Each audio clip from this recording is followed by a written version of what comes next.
시간까지 여기 또 남아 계시고 새로 들어오시는 분들 환영합니다. 저희 생방송으로 진행합니다. 끝까지 오늘도 함께해 주시기 바랍니다. 다인경제 이승조 대표님 바로 모셔보겠습니다. 대표님 안녕하세요. 네, 안녕하세요. 네, 안녕하세요.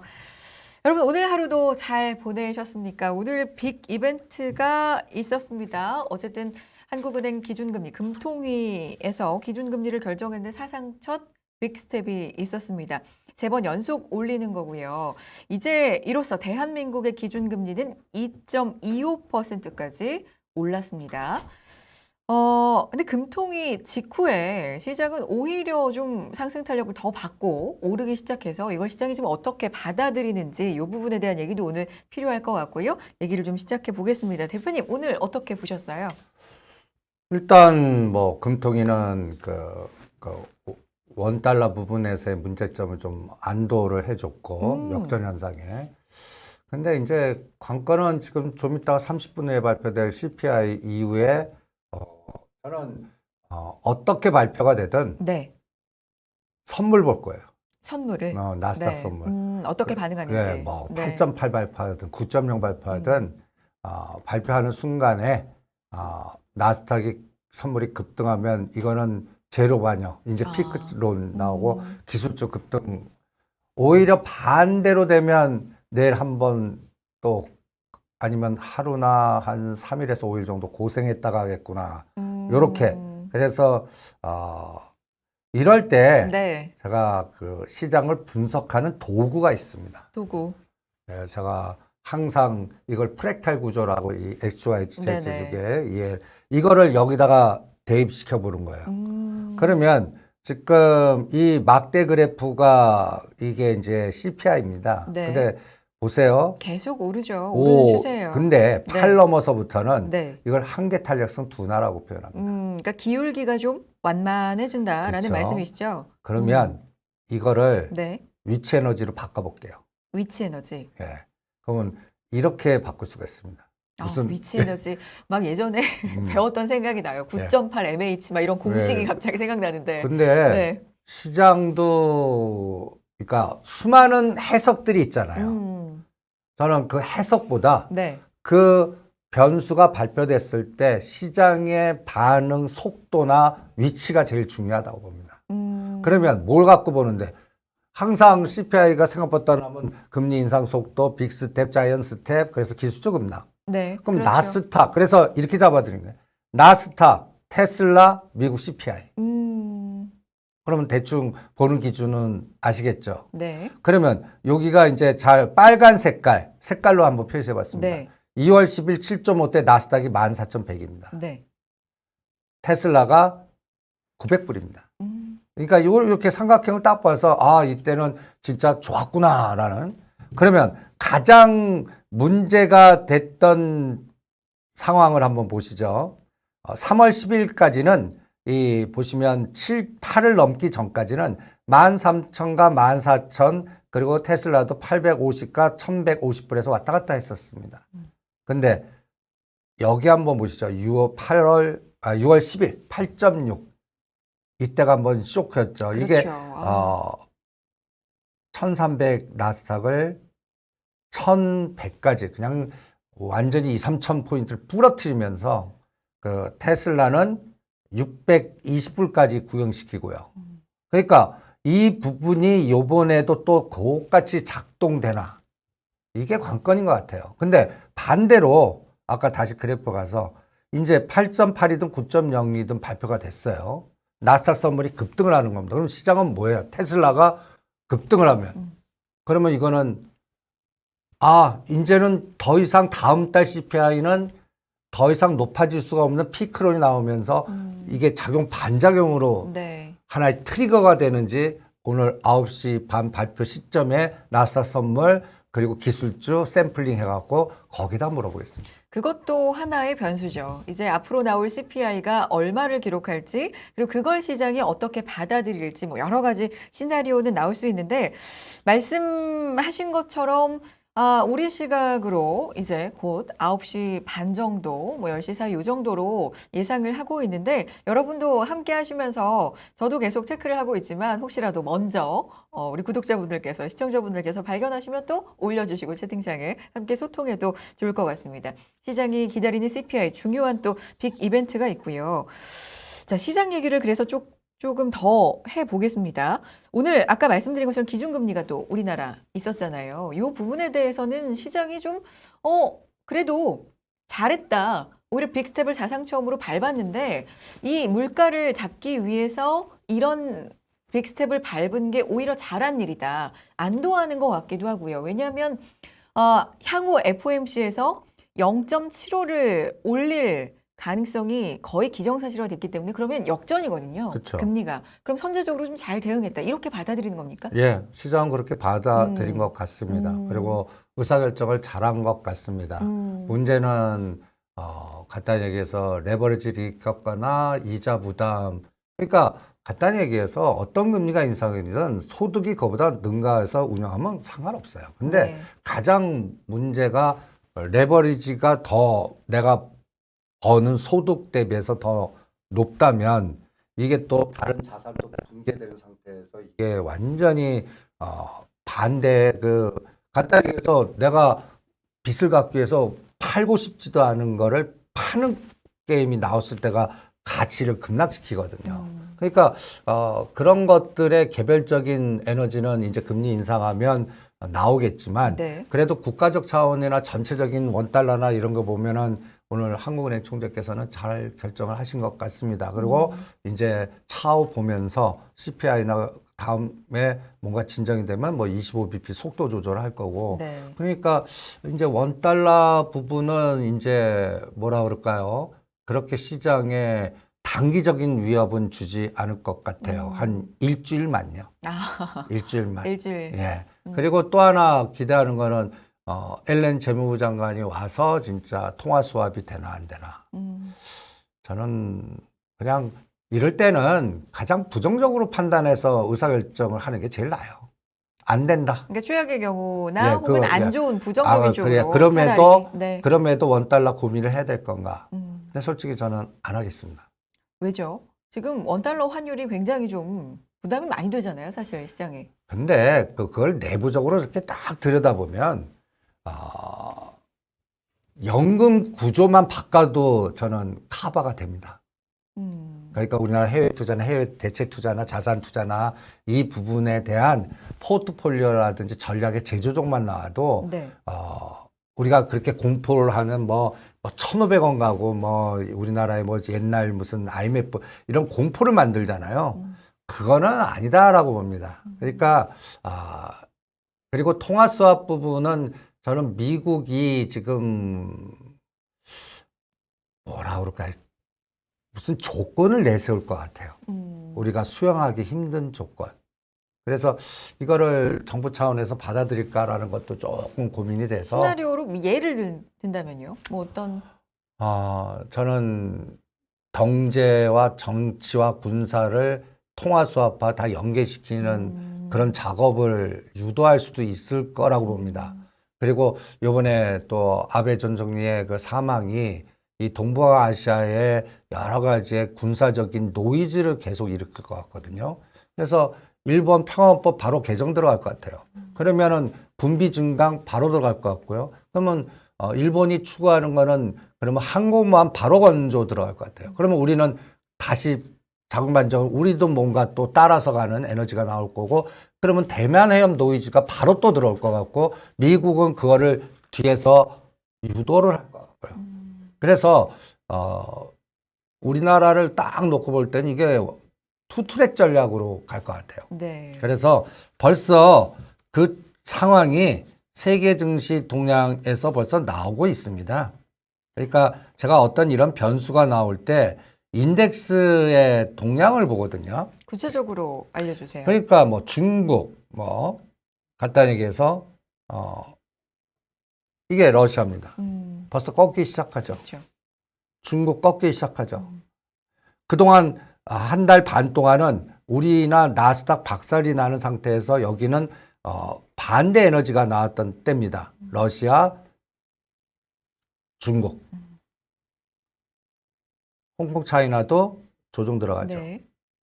대만이 여기 우리 IT, 우리 삼성전자, TSMC 똑같이 보면 됩니다. 반도체 비중이 아무래도 예. 높은. 1등 네. 그 기업들의 그 에너지는 대만 가건이나 우리나라나 다 쇼 걸었다는 얘기입니다.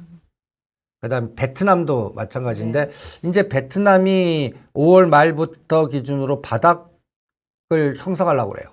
이게 또 이제 CPTPP라든지 여러 가지의 또 그동안 에너지가 굉장히 마이너스였거든요. 그리고 우리나라도 베트남에 투자한 것보다는 미국으로 들어간 에너지니까 여기가 굉장히 숏이었는데 이게 바닥이 들어왔다는 얘기는 어떤 면에서는 간단히 해서 한세 시럽이나 네. 물류나 여기서 뭔가 또 하나의 그 바닥의 에너지를 찾아서 나는 베트남이 바닥 치면요 저게 바닥이 들어오겠구나. 오히려 여행주 즉 급락을 하지 않습니까? 네. 화장품은 아직은 아닌 것 같고요. 여행주라든지 엔터라든지 네. 그 다음에 또 우리 한세실업이나 영업무역이나 이런 것들, 의류. 예, 의류 네. 이런 것들이 OEM 방식으로 전 세계적으로 움직이는 것들이 바닥에 들어오지 않겠나라는 생각이 듭니다. 그래서 이런 걸 또 들여다보고 그래서 그러면 바닥이라고 거의 들어왔다라고 보시는 거예요? 그쵸 바닥이라 들어왔는데 문제는 네. 대반등 에너지가 문제 아니겠습니까? 그렇죠. 그 대반등 에너지가 아까 TSMC하고 네. 삼성전자하고 그 다음에 나스닥의 테슬라를 또 SYZ 수 놓고 이게 바닥에서 적어도 저는 10% 정도 종목 상승 에너지가 나와야 된다고 봅니다. 삼성전자가 55,000원이라면 거기서 10% 정도. 네. 그게 안 나와야죠. 그러니까 그런 에너지가 나와주나 오늘부터, 그러니까 내일 시작부터 한번 이달 말까지 한번 확인해 볼 생각입니다. 굉장히 오랫동안 중요한 시장의 변곡점이 될 것이다라고 한 시기가 사실 오늘, 내일 요 7월 중순쯤이거든요. 여기를 기점으로 해서 우리는 시장이 돌릴 에너지가 충분히 어쨌든 뭔가 변곡점이 단초가 있을 수 있다. 아니면 여기서 잘못되면 좀 길게 또 오랫동안 지지부진하거나 굉장히 안 좋은 시장으로 갈 수 있다라는 어떤 기준점 뭘로 봐야 됩니까? 오늘 CPI 발표예요? 그 발표 그동안에 시장을 부러뜨렸던 하나의 트리거가 네. 저는 CPI라고 보거든요. 그럼 그 트리거가 제거가 돼야 된다고 봐요. 그러니까 제거라는 건 수치적으로 얼마 이상이 나오면 안 된다라는 겁니까? 아니면 시장이 받아들이는 뭐의 받아들이는 심리일까요? 그러니까 받아들이는 거예요. 네. 그냥 수치가 예를 들어서 9.0 나왔어요. 그러면 겁주잖아요. 100bp 한다. 근데 시장은 오히려 환호로 받아들이는 게 저는 그래서 제가 항상 얘기하는 게 시장 텔레반, 시장 근본주의. 그래서 오늘 나오면서 9.0이 됐는데도 시장에 테슬라나 애플이 바닥, 그러니까 미리 어저께는 올려놓고 하다 끝 무렵에 빠졌어요. 그래서 750불이었던 테슬라가 700불 근처까지 50불을 뺐습니다. 이게 700불 깨고 어저께 고점을 돌파하면 이게 정답 같거든요. 그래서 여기다가 물어보겠습니다. 저는 어떻게 물어보냐면 테슬라, 애플 이런 것들을 에너지를 보고 또 여기다가 이 수치를 한번 봐주십시오. 네. 제가 이거를 3%, 5%, 7%, 9%, 11% 아주 정밀하게 요번에 저점 찍은 단가에서 저는 7%를 추세 전환선이라고, 그러니까 하락이 지속되다가 7%가 저항이 아니라 지지가 되면 이거는 시가상위 20개 종목만 한정해서 이러면 뭔가 매수 에너지가 생각보다 강하게 들어왔네라고 판단하겠습니다. 네. 그리고 7에서 곱하기 2배 한 14% 이상 15% 나오면 이거는 제법 상승을 했구나라고 보겠습니다. 그리고 21%면 완전 상승 추세로 돌아섰다라고 보겠습니다.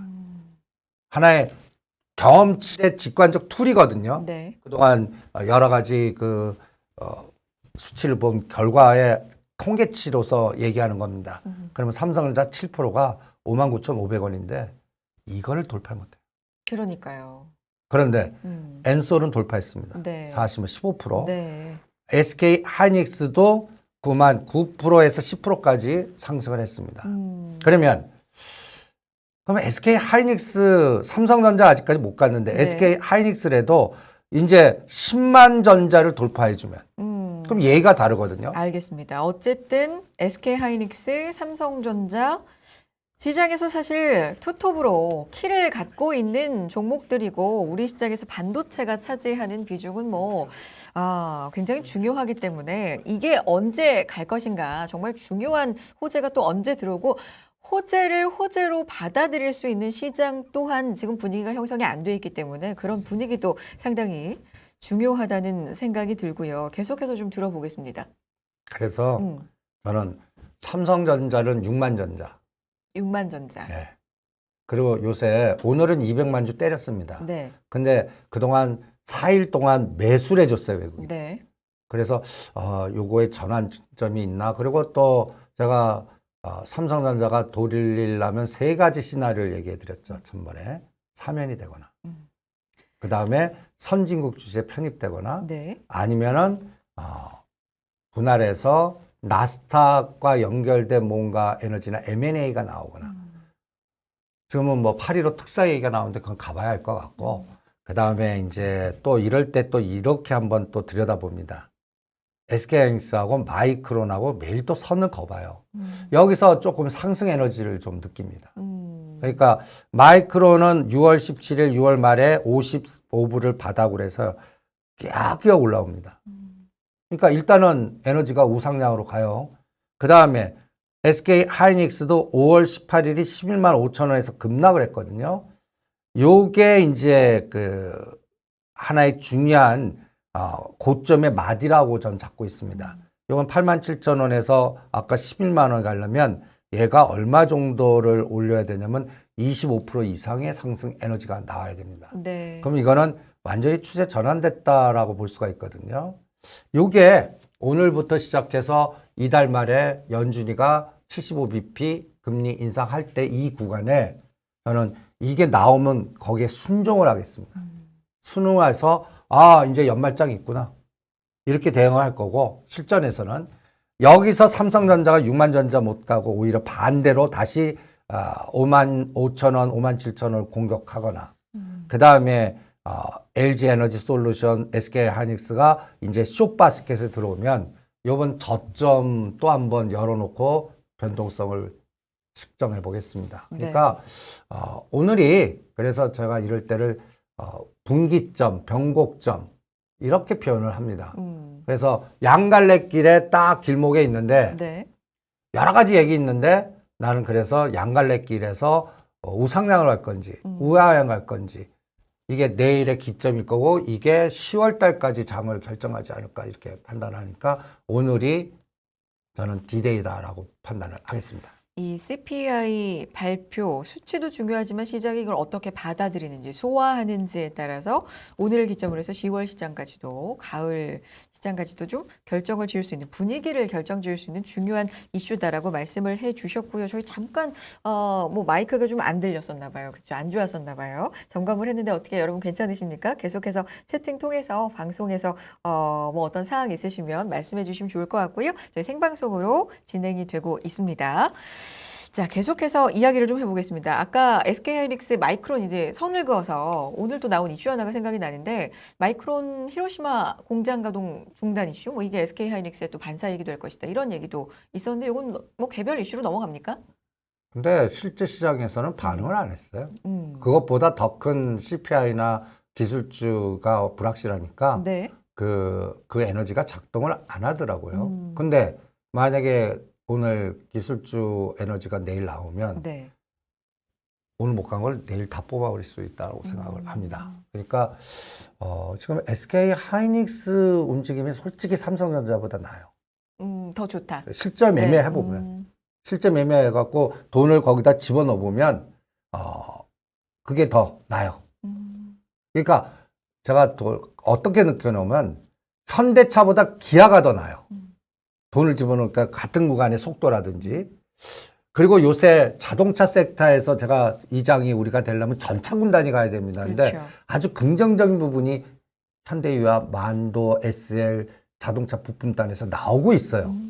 그러니까 이 부분이 고무적이고 그다음에 여기에 180도 반대 에너지가 가스공사, OCI 이런 쪽 라인들입니다. 근데 한번 보실래요? 네. 제가 그 3개월 전에 이장의 변동성을 무서워하시는 분들은 이 세 가지 종목으로 딱 가시면 작년 말부터 연초에 가장 강조했던 포트폴리오입니다. 그런데 여기 6월 10일부터요. 6월 10일이 한국가스공사가 꼭지를 찍었습니다. 그러니까 기술주 급락하면 그 반대로 유가와 연결된 또 에너지, 그 반사적인 에너지가 그날 오히려 쌍봉을 찍고 오히려 34,000원까지 빠지면서 트리거를 줬거든요. 이게 왜 그랬냐? 이겁니다, 이거. 유가요. 네. 유가.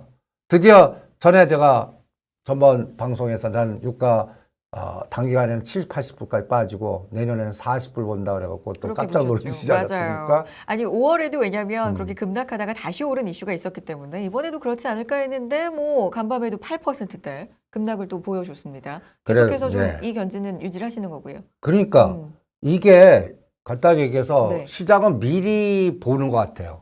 언젠가는 우크라이나, 러시아는 종전이 된다. 그리고 지금 다른 데서 또 다시 노이즈나 전쟁이 나지 않으면 유가는 그동안 30불에서 130불까지 올랐거든요. 네. 그러니까 이거에 대한 조정이 벌써 시작됐다라고 판단을 합니다. 그리고 이것만 빠지는 게 아니라 이제 상품 뭐 천연가스 이런 것들이 다 같이 빠지니까 결론은 이 삼각형 보니까 한국가스공사가 3월 7일 이때가 130불입니다. 쌍봉을 찍은 거예요. 그러면 이게 곧 어떤 게냐 대우조선해양이니 OCI니 간단히 얘기해서 신재생 관련된 에너지의 고점을 만든 겁니다. 네. 그러면 이제 이게 작용 반작용으로 자동차하고 기술주의 터닝 포인트를 주나 보는데 자동차는 들어왔는데 네. 기술주가 안 들어와요. 기술주가 오히려 개별 악재로 DB하이텍은 더 빠졌고요. 네. 그 다음에 삼성전자가 7%도 안 줘요. 그러니까 이거를 내일부터 확인하랍니다. 그래서 누가 뭐래든 삼성전자 외국 매수, 연기금 매수 들어오면서 차익거래가 아닌 비차익거래 순수 매수 들어오면서 방향성을 줘야 우리 시장 간다. 근데 그거를 확인하는 게 내일 아침부터다. 네. 뭐 요 얘기 조금 이따 다시 이어가기로 하고 지금 이제 방금 언급 중에 DB하이텍 얘기를 해주셔서 사실 많은 분들께서 좀 궁금해하기도 하시고 걱정도 하실 것 같아요. 분할 얘기 나오면서 좀 급락을 보였는데 요거는 어떻게 회사는 하고 싶을 가져가죠? 거예요. 네, 회사는 하고 싶을 건데 네. 저는 연기금이 다른 데서 쉽지 않을 거에다가 대주주 이게 주주 가치를 굉장히 훼손시키는 전략이거든요.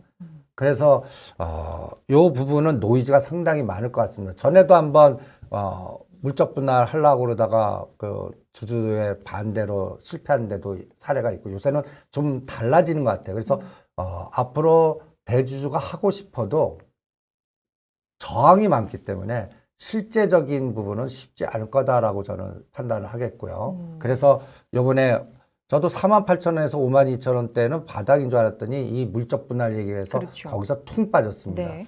그냥 물린 거는 냅두고 오히려 삼성전자 에너지나 업황에너지 쪽으로 보시고 이거 메꾸는 데는 저는 4, 4분기 돼야 될 거라고 봐요. 일단은 네. DB하이텍은 이 중간 2, 3개월 동안 노이즈가 굉장히 심할 거기 때문에 네. 그래서 저는 DB하이텍하고 거기에 따라서 가는 종목들 있죠. 칩셋입니다. 자동차 그 네. 시스템 반도체 이거를 군집 현상 놓고 그것도 똑같이 삼성전자 일 갈 때 대반등 에너지가 수급이 들어오나 그거를 좀 판단하시는 게 어떻겠나. 그리고 갖고 계신 분들은 그러면 좀 그냥 상황을 볼까요? 당했습니다. 당했을 때는 그냥 동굴에 들어가서 자는 게 최고입니다. 대응을 해갖고 뭐 끊어갖고 손절해갖고 그럴 회사는 아닙니다. 그리고 이제 업황이 개선이 되면 그러니까 여러분들 이런 때 고민들이 많을 거예요. 계속 떨어집니다. 계속 떨어져요. 네. 이럴 때 제가 전에 코딩 전략으로 하나 잔다 외에 두 번째 전략으로 하나 선택해 드린 게 있죠. 네. 어느 단가 깨면 내가 산 단가 생각하지 말고 30나 50 끊어라. 그리고 다시 물량 10에서 20% 더 빠졌을 때 물량 늘리게 하는 거를 체크해라. 그런데 하락 파동 때 이거 선수도 잘 못합니다. 네. 그럴 때는 떨어졌다가 이 빨간 구간이 꼭 옵니다. 그럴 때 산다가 생각하지 말고 30, 50%를 팔았다 사면서 물량 늘리기 평단 조절을 해라. 알겠습니다. 잠깐 여기서 요 얘기 마무리를 하고요. CPI 발표가 됐습니다. 9.1%로 나왔습니다. 예상치가 8.8 정도였는데 생각보다 상당히 높게 나온 거고요. 이전치가 이제 8.6이니까 그렇죠. 0.5가 또 높아진 상황이고 지금 나스닥 선물이 아까 플러스 60에서 마이너스 158로 급락을 합니다. 이거 어떻게 봐야 됩니까? 그러니까 지금 요 반응을 보자는 거 아닙니까? 네, 그렇죠. 그러면 이제 여기서부터 카운팅을 해서 이제 오늘 끝까지 지속적으로 빼는지 네. 뺐다가 돌리는지를 이제 내일 아침에 딱 확인하는 게 중요하죠. 그래서 아까 이거를 그려보라는 얘기입니다. 테슬라, 애플, 그 다음에 대표되는 종목들 나스닥. 그러니까 이거 나스닥 선물 테슬라가 지금 급락하면 테슬라가 오늘 시초가가 이제 어떻게 붙고 또 700불에서 이번에 바닥이 620불 아닙니까? 네. 그러면 저라면 620에서 700이니까 650에서 밑꼬리 달리는만 볼래요. 그러면 그 다음에 이제 다음은 분명히 9보다 낮습니다. 네. 다음 CPI는. 네. 그러면 지금은 일단 9라는 걸 봤기 때문에 나스닥 선물 급락하게 돼 있거든요. 그러면 눌렀다 가는지 한번 충격파가 나는지 파생시장에서 또 15일이 또 얘네들 만기거든요. 네. 그러면 이 만기 변동성에 또 쇼권 애들이 이익을 극대화시키기 위해서 파생 쪽에서 공격한 다음에 스위칭하는지 이걸 볼 겁니다. 그래서 요번에 나스닥 저점이 1,500입니다. 네. 여기에서 쌍바닥을 막아내느냐. 테슬라가 620불에서 650불에서 막아내느냐. 그게 우리 장을 결정하는 하나의 중요한 바로미터가 아닌가 이렇게 판단합니다. 아니 뭐 다른 얘기지만 채팅창에 참여해 주신 우리 구독자분들이 사실 발표되기 전부터도 9.1을 예상하시는 분들이 있었거든요. 이렇게 또 정확하게 맞춰주시니 좀 놀랍기도 한데 예상치보다 굉장히 좀 높게 나왔고요. 지금 미선물은 급락을 하고 있는 안 좋아지고 있는 상황인데 이게 이제 중반 되고 마감을 그렇죠. 하면서 어떻게 반응을 하는지는 또 지금 그렇죠. 예상하기 좀 그러니까 이르니까. 지금 네. 시작은 이제 그러니까 이 정도면 2, 3%는 이 9 나오면 기본적으로 빠지는 에너지입니다. 그렇죠. 근데 여기서 이제 밑꼬리가 달리느냐. 갔다 얘기해서 내일 아침에 딱 봤는데 다우는 1000포인트 빠져 있고 네. 나스닥은 한 500 정도 빠져 있으면 충격 받고 가는 거죠. 우리도 당연히. 예. 네. 그런데 그 충격 받아도 이번 저점은 안 깰 거라고 봅니다. 음. 이번 삼성전자 55,000원이지 않습니까? 네. 지금 58,000원, 3,000원 정도 진동폭은 이거 갖고 막아낼 거다라고 보고 있습니다. 그리고 가장 또 중요한 게 하나 있어요. 뭔가요? 이번에 더 높게 났기 때문에 다음 달은 8.8이나 8.9만 나와도 작은 반작용이 벌써 거기서 나올 겁니다. 더 높아지면 어떡합니까? 그런데. 더 높지 않습니다. 왜냐하면 대충 6월 달 지금 반영치에 계산하는 거에 통계돼 보면 네. 9가 거의 또 8.9나 9가 대충 감이 잡혀 있는 리포트가 많았습니다. 그리고 다음 달은 이제 반영되는 유가라든지 다른 지표들이 급격하게 꺾여 있는 걸 반영합니다. 그러니까 다음 달은 거의 8.5나 8.6이 나올 가능성이 제일 많습니다. 그러니까 시장이 일단 9자를 받지 않습니까? 네. 그러니까 충격, 그러니까 새로운 자 보면 일단 단기적으로는 충격 나오거든요. 그 충격을 얼마나 커버하나. 이제부터 뭐 이제 나스닥 선물 딱 떼어놓고 깨부를 이렇게 퉁 빠지지 않습니까? 네. 그럼 이렇게 제자리 뛰게 하는 자리가 나올 겁니다. 거기서 터닝 포인트를 한두 시간 후 대충 그러면 오늘 밤 한 11시에서 1시 사이 여기에 어떤 에너지가 나오나 그것만 보시면 될 것 같아요. 사실 이 CPI는 미국에서는 노동부에서 발표를 하잖아요. 그런데 발표하는 기관이 아닌 백악관에서 CPI에 대한 얘기가 언급이 나왔었거든요. 그러니까 시장에 어떻게든 좀 조심해라라는 메시지를 준 것 같기도 하고요. 이렇게 높게 구자를 볼 거라는 예상을 좀 했었던 것 같기도 하고 어쨌든 좀 충격적인 CPI 수치가 지금 나왔다는 걸 같이 좀 확인을 했습니다. 속보로 확인을 했고요. 이렇게 되면 75bp는 지금 거의 뭐 기정사실화였는데 100bp까지도 가능한 거 아닙니까? 그러니까 이제 그게 최악의 시나리오고 그래서 9 넘으면 100bp 할 거다. 근데 전 파월 의장이 100은 선택 안 할 거라고. 75bp 그냥 그분의 스타일이나 이런 것이 그래서 내일 당장 그 유가 그다음에 그 어떤 바로미터들이 있어요. 그래서 저는 이렇게 세 가지를 이렇게 딱 그려보겠습니다. 네. 테슬라, 애플, 엑스모빌. 근데 이것도 충격의 여파에서 사실 단기적으로 피할 가능성은 거의 없지 않습니까? 그러니까 지금 예를 들어서 미국에 투자하셔 갖고 애플을 갖고 계세요.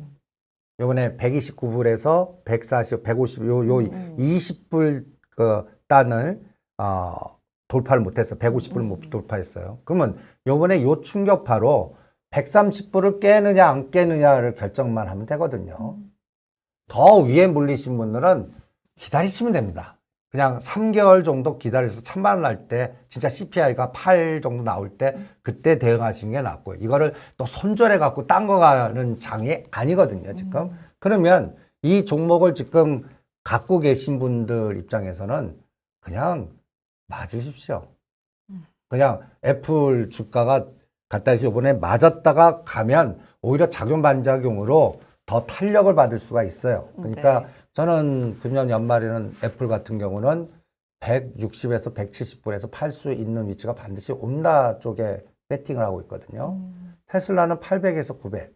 그러면 요번이 어떤 면에서는 진바닥을 확인해주는 하나의 트리거가 되는가 보라는 얘기입니다. 그래서 네. 오늘 그게 양갈래길이다라고 표현을 하고 있는 겁니다. 그렇군요. 네. 지금 우리 구독자분들께서 채팅창에서 코인도 지금 갑자기 하락하고 있다고 하셔가지고 확인해 봤더니 정말 상승해서 하락 반전을 CPI 발표에 영향인지 모르겠지만. 그러니까 네. 이거는 공동체예요. 테슬라, 비트코인. 그럼 비트코인도요. 2,300만 원하고 지금 2,900만 원에서 계속 왔다 갔다 하고 있거든요. 그러니까 요 트리거 나와서 한 5일 정도 지난 쭉 추이를 보면서 요번 저점 2,300만 원을 깨만 밑꼬리 달고. 그러면 이건 재료 노출로 반영됩니다. 네. 테슬라도 620과 650입니다. 그리고 애플이 생각보다 강해요. 애플이요. 애플은 130불에서 140불 사이, 요 10불 안에 밑꼬리가 달리는지만 보시기 바랍니다. 네. 그러면 이제 맞을 거 다 맞았다라는 논리가 나올 겁니다. 그러면 이제 하나 딱 남은 게 아까 얘기하신 거잖아.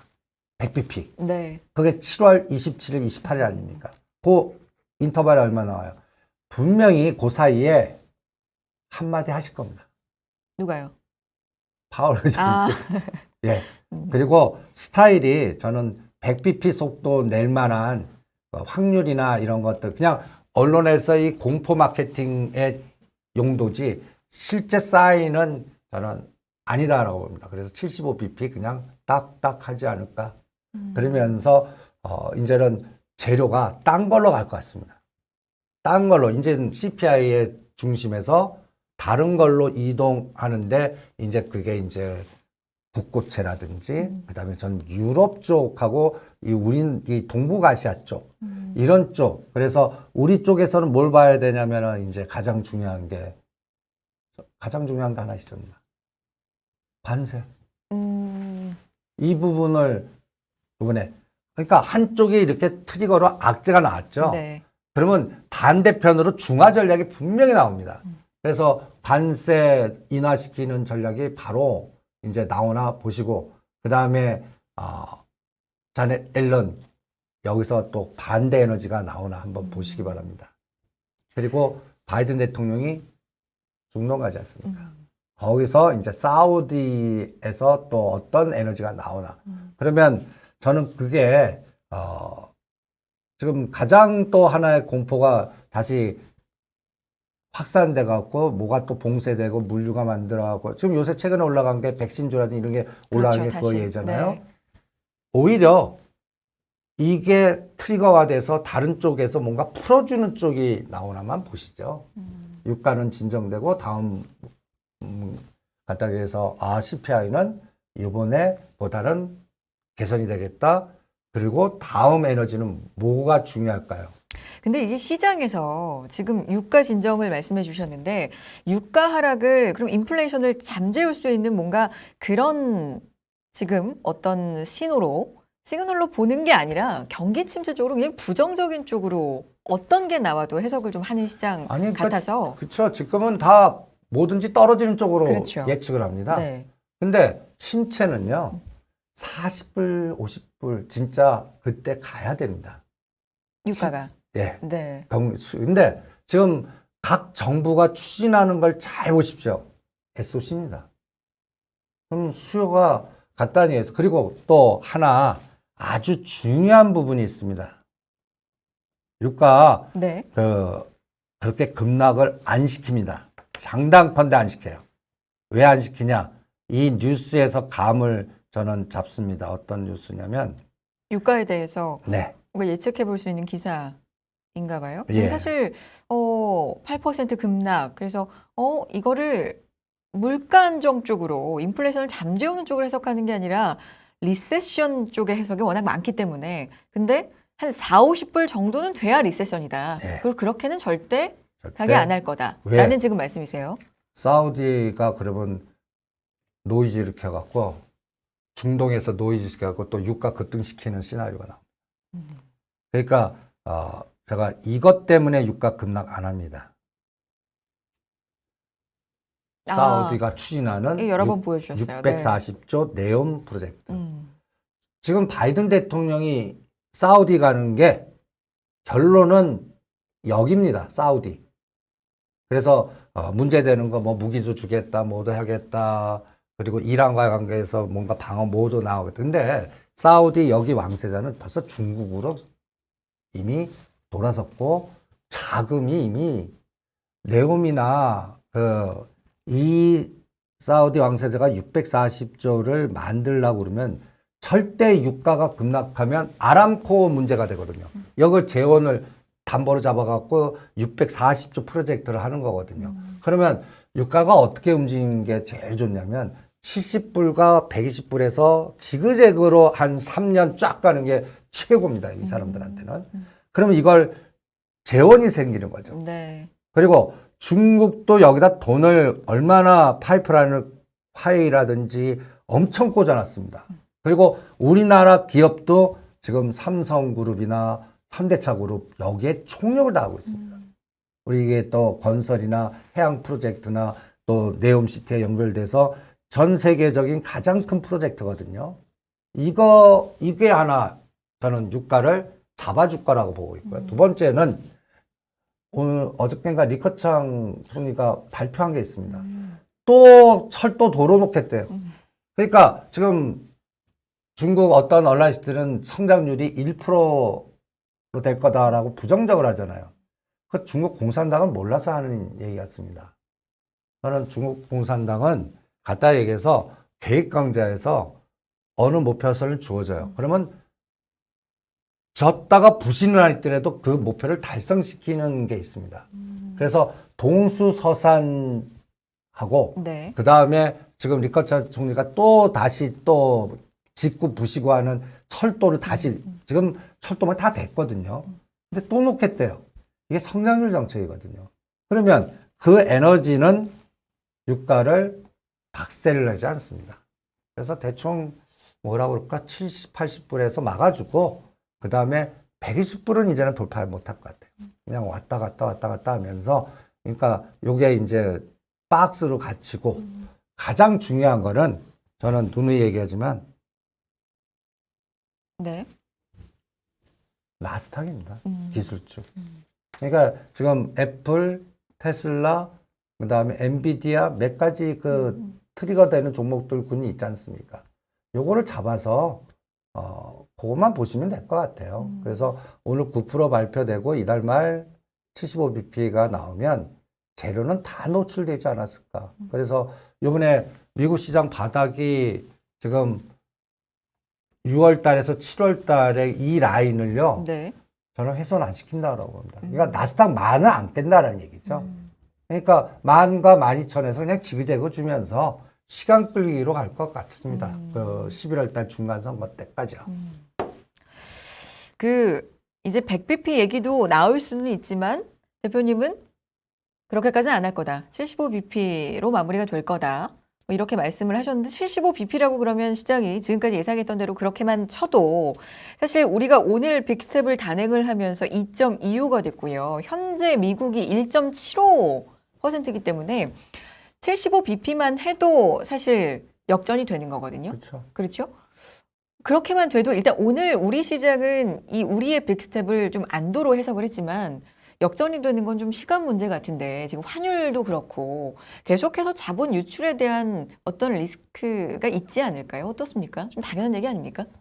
근데 지금 우리나라 주식 팔아갖고 나가는 에너지 지금 다들 이제 유동성 축소라든지 그렇죠. 금리 인상이라든지 그래서 공식이 뭐냐면 금리 인상, 유동성 축소, 셀 코리아 이렇게 공식을 잡거든요.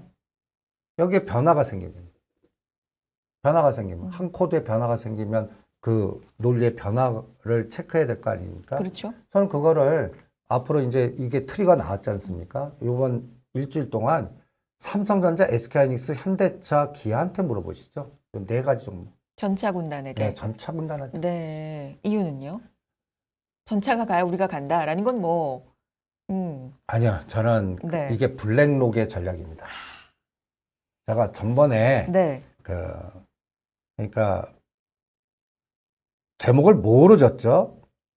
지난번에 따뜻한 아이스 아메리카노여서 네. 말이 안 된다. 네. 이런 얘기를 우리가 했었던 기억이 나요. 지금 블랙록의 전략이 네. 무슨 전략이냐면 이게 헤지펀드 중에 급격한 변동성 전략인데 아주 쉽게 얘기할게요. 어떤 삼성전자라는 게 있으면 같은 규모로 100억 때리고 같은 시점 100억 삽니다. 똑같은 전략을 같이 넣어요. 그럼 이게 미친 전략 아니에요. 그런데 이걸 왜 같이 넣느냐? 같이 넣으면서 쏠림 현상을 보는 거예요. 그래서 한쪽이 뚫려요. 그러면 반대편 거를 엎어서 맞는 쪽에다 더 실어버립니다. 그러면 변동이 크죠? 그렇죠. 미친 변동성이 나오거든요.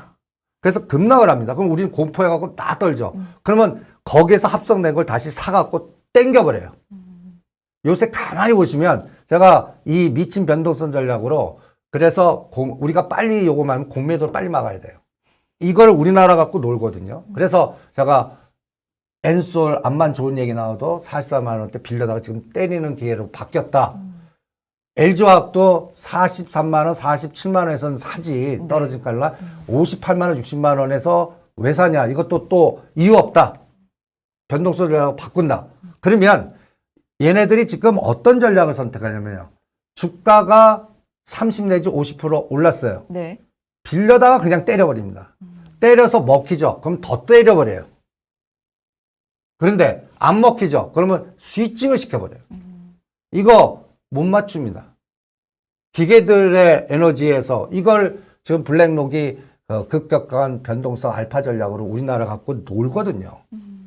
그러니까 요새 가만히 보시면 어떤 주가가 바닥에서 30, 50 오르면 연속성으로 추세로 가는 게 아니라 갑자기 외국인 공매도가 늘어나면서 급격한 하락 변동성을 줍니다. 이게 유행인장이에요. 이게 계속될 것 같습니다. 네. 그러니까 이런 부분이 그래서 제가 같은 공간에 똑같은 전략이 혼재되어 있다 그래서 따뜻한 아이스 아메리카노 전략. 그러면 이게 이제 내일 또 우리가 확인할 수 있을 거예요. 뭘 확인하? 딱 네 가지만 보라는 얘기죠. 뺐다 올리나 보세요. 뺐다.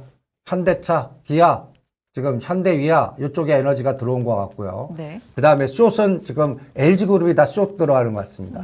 지금 그 통계치 네, 주사하면요. 네. 그러면 이제 가장 중요한 게 한 축이죠. 삼성전자, SK하이닉스. 네. 이게 아침에는 내일 종가가 얼마나 되냐. 지금 보니까 나스닥 벌써 돌리네요. 280까지 갔다가 돌리는 이건 뭐 내일. 그래서 그 9.1 재료가 아침에 딱 일어났는데 다우 500, 나스닥 300이면 그냥 재료 노출로 그러면 우리나라 그렇게 충격 안 받습니다. 우리가 다우 1000, 나스닥 500 이상 빠지면 이건 충격받아요. 이건 종가로 그냥 편히 주무시고 그냥 세지 마십시오. 내일 아침에 그 종가로 확인해 보시고 그 다음에 저는 그래서 그거를 오늘 양매수를 걸어보라고 그랬거든요. 분명히 한쪽이 크게 나오면 크게 나온 걸 챙겨서 반대로 스위칭하는 전에 한번 이와 비슷한 경우가 있었습니다. 아침에 하방에서 2,400%, 3,000% 터지다가 상방으로 확 돌린 날 내일 그렇게 되나 보십시오. 그러면 시가상이 좀 못 받고 롱숏이 스위칭 됐다는 얘기거든요. 그런 변동성이. 그러니까 그런 게 나오나 한번 확인해 보시기 바랍니다. 그래서 요새 시장을 딱 놓고 보면 미친 변동성 유도 전략입니다. 이거는 분석하시면 안 돼. 다당해요. 그러니까 요새 딱 봐서 여러분들이 호재 나오죠. 그리고 그 종목이 30에서 50% 오르는 종목은 절대 따라가지 마십시오. 네. 빌려다가 기회들이 때립니다. 그러면 오히려 어떤 종목들을 잘 보시냐면요. 이렇게 쭉 흘러내리다가 갑자기 어떤 악재에서 수직 급락하는 것들. 그러면 그런 것들은 자기네들이 매도 친 걸 환매수시켜서 스위칭을 시켜버려요. 마치 LG화학이 50만 원께서 43만 원 붕괴할 그때 꼭 그 패턴을 유도했거든요. 그러니까 그런 걸 찾아다니시면 요새 효과적으로 시장에선 대응할 수 있지 않을까 이렇게 봅니다. 네. 오늘 제목이 그래서 미국 CPI가 만들 창발 현상으로 네. 꼽아주셨는데 우리 방송 중에 CPI는 발표가 됐고 네. 그래서 창발 현상 뭘 확인해야 되는지 좀 정리 개념으로 쭉 한번 해주실까요? 그래서 네. 저는 창발 현상의 네. 가장 중요한 트리거가 저는 지금 현대차 그룹이 제일 수상합니다. 어떤 현대차 점이 수상합니까? 정의선 회장님 거버넌스 개념이 수상한 것 같아요. 그러니까 이걸 뒤집어 놓고 보면 정의선 회장님이 급하다는 얘기가 됩니다. 그래서 이번에 이 현대 엔지니어링 구주 매출이 실패했습니다. 그죠? 예, 현대건설, 정의선. 그러니까 여기서는 정의선 회장이 개인 지분 갖고 또 현대글로비스를 제일 많이 갖고 있거든요. 그래서 이거를 구주 매출로 인수해서 거기서 만든 1조 갖고 현대모비스를 인수해서 뭔가 재편 현상을 유도하려고 했는데 그게 다 실패했거든요. 네. 그 다음에 전략이 어떻게 바뀌었냐면 이제 미국 투자로 바뀌었습니다. 50도 더 투자하고. 그러면 그 다음에 에너지는 이제 뭐가 나오냐면 거버넌스에서 가장 중요한 게 정의선 회장님 지분이 이거 한번 보시죠. 네. 정의선 회장님이 제일 많은 게 현대글로비스. 글로비스. 근데 이거를 이제 가디안 해갖고 블록딜하면서 요거는 저는 파킹 시켰다라고 봅니다. 그럼 그 다음이 제일 많은 게 현대 엔지니어링 구주 매출이 실패했어요. 그러면 저는 요건 3년 후로 봅니다. 그럼 그 전에 뭐 하는데 한전부지 지으면서 간단히 예를 들어서 한전부지와 연결된 사업에 그게 모빌리티입니다. 그래서 모빌리티 연골고리에 그 다음 지분이 제일 많은 게 현대오토에버입니다. 그리고 현대위아, 현대오토에버, 자동차 부품단, 자율자동차 이걸 중심으로 먼저 가치 높이기, 거버넌스, 담보가치 높이기 게임이 네. 들어가는 것 같고요. 그 다음에 이제 가장 꽃을 피는 게 이 보스턴 다이나믹스의 개인 지분이 20%를 갖고 계십니다. 그리고 여기는 소프트뱅크하고 계약이 돼 있는 게 있어요. 5년 안에 상장시키지 않으면 네가 인수해 가라. 마치 삼성종합화학을 하나고를 인수하면서 6년 안에 상장시키지 못하면 네가 인수하고 그래서 그것 때문에 돈 제어 만들으라고 니콜라 투자하고 막 이렇게 하다가 사단 난 적 있지 않습니까? 여기도 마찬가지입니다. 그럼 보스턴 다이내믹스는 언제쯤이냐? 빨라야 2025년에서 2027년입니다. 그러면 그 전에 가장 눈에 보이게끔 에너지를 높이는 게 뭘까요? 한전부지 이제 저는 아직 뉴스는 안 났지만 결정 난 것 같습니다. 한 동도 아니고 세 동도 아니고 두 동 같습니다. 근거가 있어요? 예. 한번 보시죠, 이제. 7, 80정짜리 양재동에 그 두 개짜리가 높이가 일로 잠시 삼성동으로 와서 7, 80층짜리 두 개로 딱 확정되면서 이게 시작점이 20개 사업에 서울시 그 기부 체납식으로 같이 동시에 들어가는 에너지가 나오나 한번 8월 달에 한번 확인을 한번 해보시죠. 그래서 8월 달에는 진짜 이재용 부회장이 특사가 되나? 이것도 우리가 통치 철학에서 이런 거 있지 않습니까? 뭔가 명분을 줘야 되잖아요. 가장 중요한 게 위기론입니다. 그래서 위기론 때문에 이건 문제가 법적으로는 뭔가 있지만 이거를 사면해갖고 빨리 일하게끔 만들어주자 분위기가 나오면 또 지금 주가가 많이 빠졌으니까 아주 그냥 삼성전자 국민주 되지 않았습니까? 그러니까 여기에서 어떤 끌기의 모멘텀이 나오나 보시죠. 트리거가. 그래서 7월 15일에서 8월 15일이 뒤집어 놓고 보면 우리 시장을 볼 때 가장 전차공단의 대장주의 트리거가 나오나. 그래서 한 축은 거버넌스로 현대적으로 그 다음에 한 축은 진짜 반도체 사면 이런 걸로 나오나 한번 보시죠. 일단 시장이 기다리고 있던 정말 빅 이벤트 하나는 지금 우리 방송 중에 마무리가 좀 됐는데 이제 이걸 시장이 어떻게 소화하느냐를 오늘 밤중에 그리고 내일 우리 시장 통해 좀 봐야 되겠어요. 지금 선물 상황은 어때요? 돌리고 있습니다. 근데 뭐 280까지 왔다가 네. 마이너스 240에서 지금 제자리 뛰게 하고 있어요. 근데 이제 결론은 뭐냐? 저는 아까 얘기했지만 테슬라 애플한테 물어보겠습니다. 그냥 아침에 종가 딱 봤는데 그냥 3% 5% 급락했어요. 그럼 맞고 갑니다. 그런데 밑골이 달렸어요. 그러면 우리는 바로 플러스로 시작해버려요. 삼성전자 땡긴다는 얘기거든요. 그러니까 그걸 갖고 판단을 한번 해보시죠. 그래서 오늘이 진짜 그 징글징글한 다시 2월 달부터 지금 현재 금리니 인플레이션이니 우리 시장을 잡아먹은 이 트로이카가 이제 오늘 9.1 나오면서 저는 마무리 됐다라고 판단을 하겠습니다. 이 9.1이 마무리가 아니면 어떡하죠? 그 이상은 가지 않을 것 같습니다. 그거는 뭐 이 지표를 계산하는 방식을 다 내부적으로 보면 지금 6월 달에 이제 앞으로 그 사이 이후에 유가라든지 모든 영향을 주는 변수들이 급격하게 떨어져 있어요. 그래서 대충 예측이 8.5에서 8.8 여기서 다음 CPI는 나오지 않는가 이렇게 진단합니다. 사실 글로벌도 그렇고 우리도 그렇고 너무나 좀 물론 우리는 글로벌을 따라서 가는 게 크지만 굉장히 급하게 움직인다. 좀 늦었다. 그래서 굉장히 많이 이게 너무 급하게 움직여서 시장의 충격도 그만큼 크고 변동성도 크다라는 생각을 요즘은 좀 많이 하고 있는데 자 어쨌든 이 수치를 어떻게 시장이 받아들이는지 그리고 이게 받아들이는 게 경우의 수에 따라서 이렇게 되면 우리 시장은 이렇게 되고 지금 말씀을 주셨으니까 우리가 오늘 밤을 거치면서 좀 잘 볼 필요가 있겠고요. 자 오늘 뭐 속보도 전해드리고 여러 가지 함께 했습니다. 9.1%로 CPI는 나왔다는 걸 말씀드리면서 지금 급격하게 돌아서네요. 뭐 내일 아침에 좋은 결과가 나올 바랍니다. 그러게요. 근원 소비자 물가지수도 이전치에 비해서 좀 오른 걸로 발표가 됐습니다. 294.35. 이전치가 292.29였으니까요. 많이 올랐습니다. 이것도 소비자 물가지수는 말씀하신 대로 9자를 보면서 우리가 마무리를 하고 있는데 이걸 시장이 어떻게 받아들이는지 소화하는지는 또 지켜보면서 다음 이 시간에도 이야기 나눠보겠습니다. 대표님과 여기서 인사 나누도록 하죠. 고맙습니다. 네, 수고하십시오. 네.